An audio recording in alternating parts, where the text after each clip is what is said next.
Chiseled in stone, the Sabbath commandment is God's invitation to man to maintain close and frequent contact with his Maker. And in over 100 ancient and modern languages, the human family has adapted the very word Sabbath as the name for the seventh day of the week. But for thousands of years, there has been conflict and controversy over the proper observance of the holy day. Some people believe that the death of Jesus made the Sabbath obsolete, that somehow he did away with the Sabbath. In the 2nd century, the first day of the week, the day of the sun, became a popular day of worship for some Christians. In spite of the popularity of sun worship and the Sunday laws of emperors, many Christians continued to worship on the seventh-day Sabbath. In fact, Christian churches that abandoned the Sabbath were in the minority.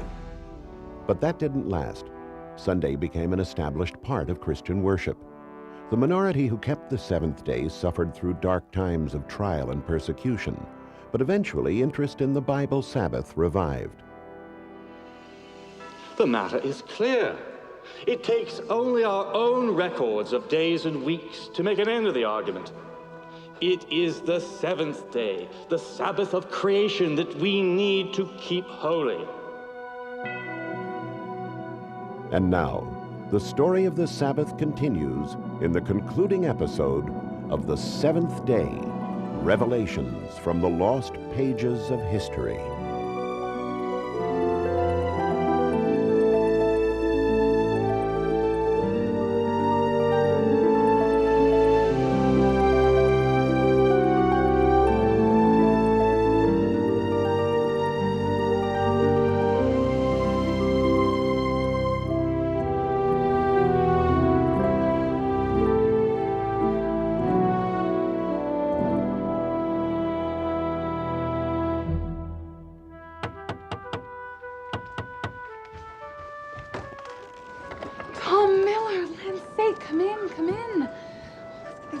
Off before you freeze to death.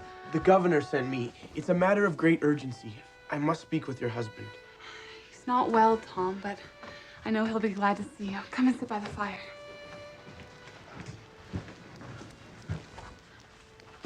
Roger, you must wake up. Tom Miller is here from Governor Winthrop. Tom Miller? Aren't you a sight for sore eyes? What brings you all the way from Boston on a night like this? The governor sent me, sir. I've ridden the whole way with no rest. But it's a matter of great urgency. Mr. Winthrop sends word of great danger for you. The magistrates want to send you back to England. They've dispatched Captain Underhill and his men to take you by surprise. So, my high and mighty judges, they're not content with banishing me from the colony. Do they not know I am a sick man? Mary, some of that special tea, please.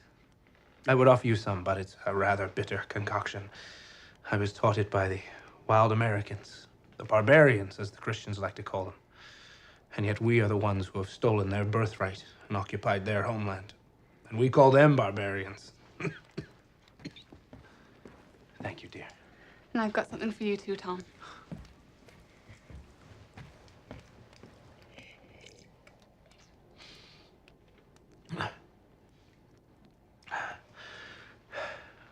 So, it seems as though they are afraid I will find refuge in this wilderness and raise an army of malcontents and nonconformists. This is now their plan for my future. It's the dead of winter, and they want to send me on a ship back to England. Perhaps England would be a welcome change. More civilized and all. Civilized, you say? Let me tell you what going back to England means. Going back to England means falling into the merciful hands of the Archbishop William Laud. I can well remember how civilized he was when he condemned Alexander Leighton for following his own conscience. Leighton? Well, you've not heard of him. As fine a Christian as walked. In civilized England, William Laud, in Christian kindness, you can be sure, condemned him to 36 stripes across his naked back, to have his ears cut off, his nose split, and his face branded. And then our Christian friend had him pilloried in the frost and snow. I suppose my crimes are worse than his. I am to be hounded from my home and family for standing in support of freedom, for preaching the gospel of liberty, and for upholding the rights of every man, even the Indian. Tom Miller, thank you for bringing me this news. Go to the governor and thank him for his warning. I tell him I am not for England. I will live free in this new world, whatever the cost. But, sir, what No arguments, my lad. I'll be fine. I know this good land far better than Captain Underhill, I can assure you of that. And go now. And God be with you. And with you, sir.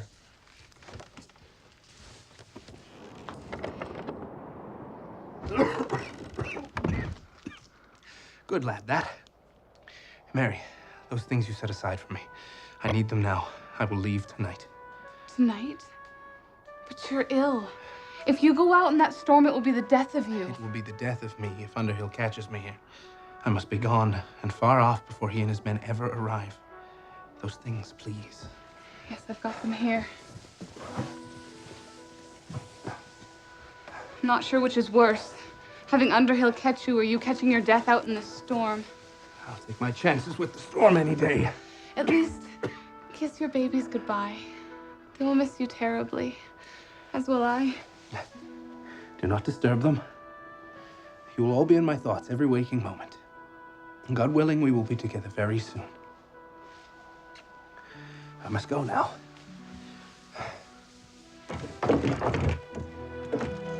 If Underhill catches me here, you may well be in danger yourself.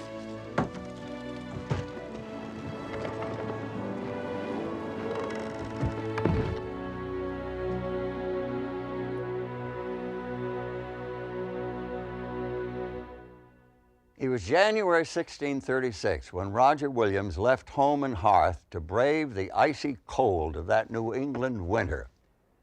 His flight was an act of defiance against a repressive regime. And this was a defining moment in the cause of religious liberty. And it would have a significant impact on the story of the seventh-day Sabbath. Hello, I'm Hal Holbrook. Welcome to Part 5, the final chapter of the seventh day, Revelations from the Lost Pages of History. Historians and biographers portray Roger Williams as a man of strong convictions, a warm heart, and a stubborn, invincible will. He was passionate about the individual rights of all men, and he advocated the separation of church and state, a truly radical concept in a world where religion was enforced by civil law. After his escape from Salem, he made his way southward through the trackless wilderness, surviving on whatever he could scrounge up from the forest floor. Eventually, he found shelter with the Native American tribes who lived on Narragansett Bay. His enemies must have been glad to be rid of him, but family and friends were eager to learn if he had survived the harsh winter months.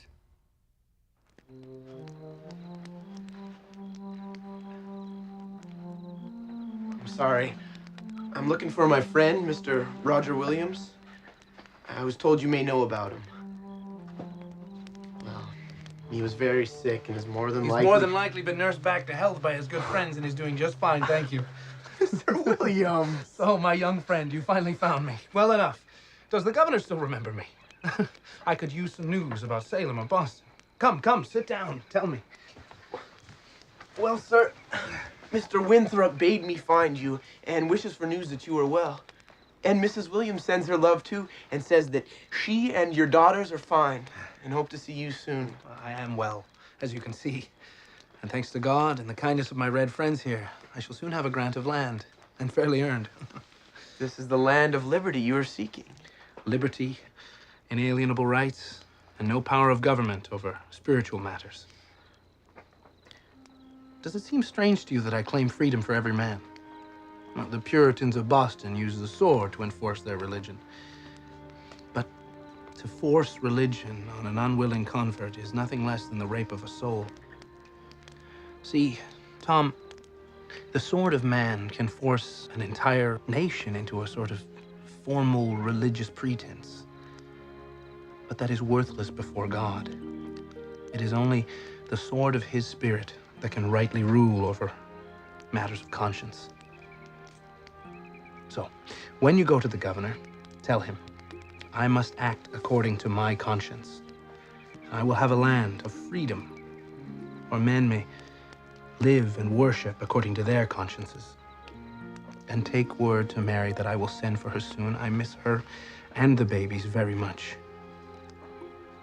My youngest is named Freeborn, which is exactly what she is. I am determined that she will grow up in a land of liberty. I will make a place for my family where we can be truly free. Now, you must be starved. And let me tell you, The grant of land that Roger Williams received, fairly earned, from the Narragansett tribe, became a safe haven for those who opposed the mandatory religion of the established colonies.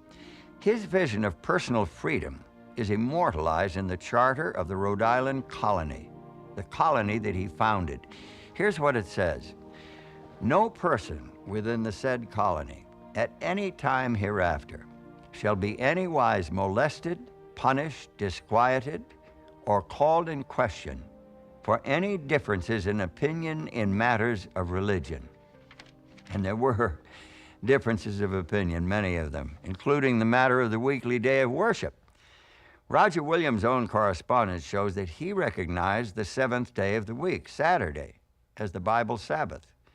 His Rhode Island colony provided fertile and protected ground for the seeds of seventh-day Sabbath keeping in America.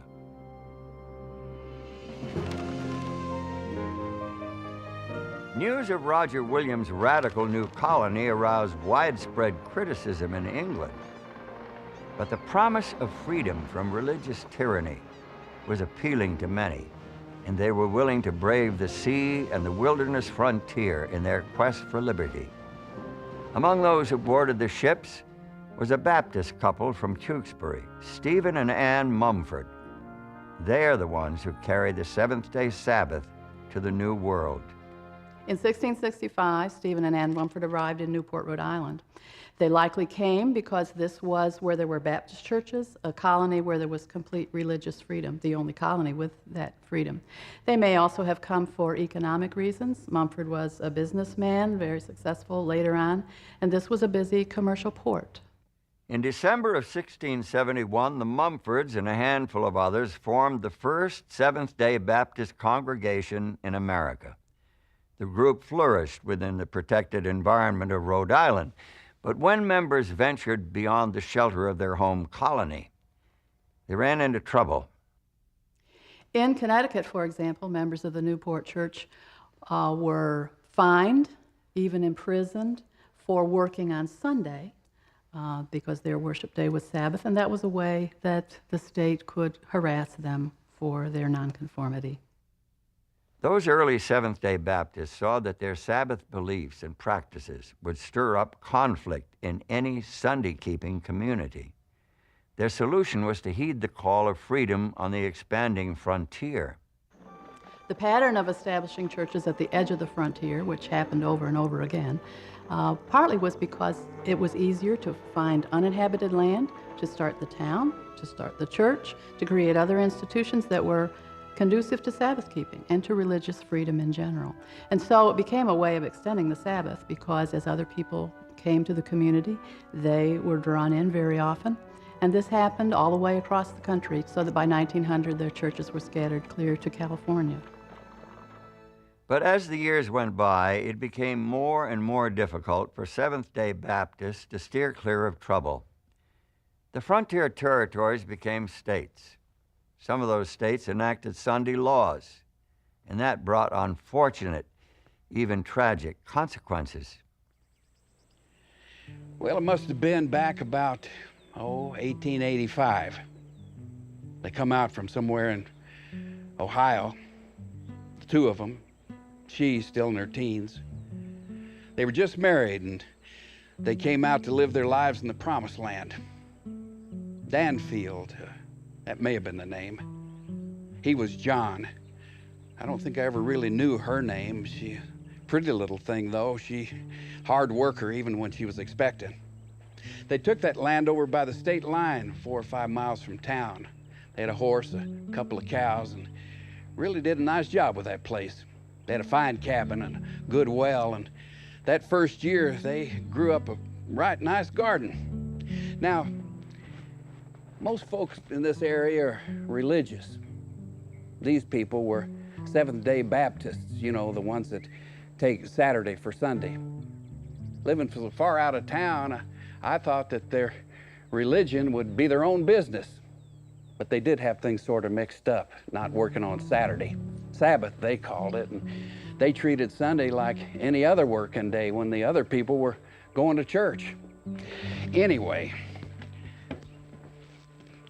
things were going fine until a mean-hearted citizen brought a complaint to the grand jury. The grand jury, mind you. I thought there was no call for that, but folks were saying that John was defiling the Lord's day every week. But he was only doing what he thought God wanted him to. But that made no difference. That grand jury, they tried him, convicted him, and sentenced him right then and there. He had to pay a fine or go to jail. Now, this young feller had real spine. He figured since it was a free country, he could have his own religion and follow it. He flat refused to pay. Well, sir, those deputies, they drug him right off to jail. Left his wife alone up there with a babe just a few weeks old. It was bad enough, him in jail, worrying about his wife and babe and all, but it was even worse for her. Separated from her husband, no support from anyone. Oh, 1 or 2 of the ladies did come up from town, but she was pretty much left on her own up there. She hoped every day to see him coming up the road, coming home to her. They say that she sat up by the gate holding her babe for hours at a time. A few weeks went by like that. Well, the babe took sick, and next thing we heard, the poor little thing had died right in its mama's arms. It was heartbreaking seeing her and a few of the town folk putting that little bundle in the ground. Her man in jail, unable to comfort her. No comfort in it for him either. That poor child, she just wasted away after that up there, crying all alone, night after night. Well, John, he served his time. They finally let him go. And he headed off for home, just looking forward like crazy to seeing his wife. When he got there, his neighbors were carrying something out. It was a coffin's what it was. It was his wife's. She had took sick. If you ask me, I'd say it was a broken heart that killed her. Well, he never said a word. He just followed him up to the graveyard and watched him put his wife in the ground next to his little baby. And he threw himself down and he cried till there were no more tears left to cry. He hardly said goodbye to his soul before he rode out of here. We haven't heard from him since. I just hope he found a place where he could live free.